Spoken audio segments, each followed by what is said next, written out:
Now, it's small wonder that more and more pilots are seeing them in the sky. Drones have become a huge business.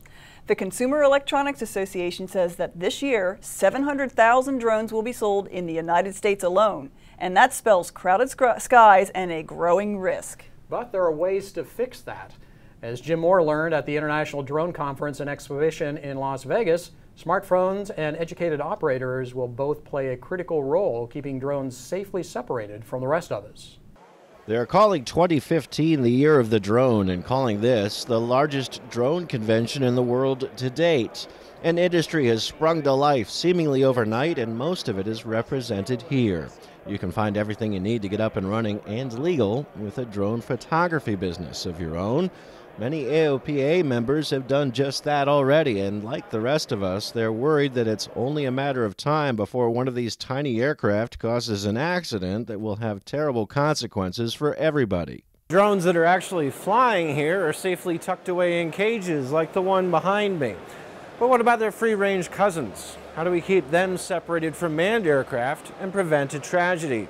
There are answers to that question here also. We built a software platform that really enables safe drone operations, especially with the general aviation community. Any aircraft within radar coverage we can see, and any aircraft that has ADS-B capability is actively transmitting on our device as well. Safety is a selling point here, and Botlink is not alone building a business around keeping drones safely separated. Hot on their heels, Nevada Dynamics, a startup launched by University of Nevada grads who came up with a retrofit for existing as well as future consumer drones. They're building a small cellular connection that can be mounted outside or inside existing models. It has an accessory bay, and what that does is it allows us to plug in this small unit directly on here, mounted in these screws, barely noticeable to the flight time, and allow these drones to intelligently communicate with you over the internet and allow the actual operator and user to see real-time TFRs and no-fly zones. This system will alert an operator about fresh flight restrictions even as they work to gather the footage that has propelled drones to the forefront of the cinematographer's toolkit. Now we pull those TFRs in real time, and if there are drones that are already in the air in that area, they immediately leave and replan their path. Another startup called Kelzal is working with the Defense Department on a visual system for drones, lightweight and modeled on the engineering of human sight. Tiny cameras focus on motion rather than producing resolution, producing images with very little detail but a very high frame rate. That will one day give the drone itself the capability to see and avoid aircraft like crop dusters, firefighting aircraft, and medical helicopters operating in the low altitudes.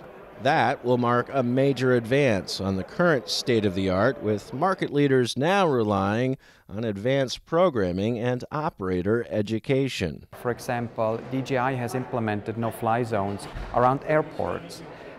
We have also the ability to notice, to give a notice to the pilot that, hey, you have reached your 400-foot limit here in the United States, so don't go any higher.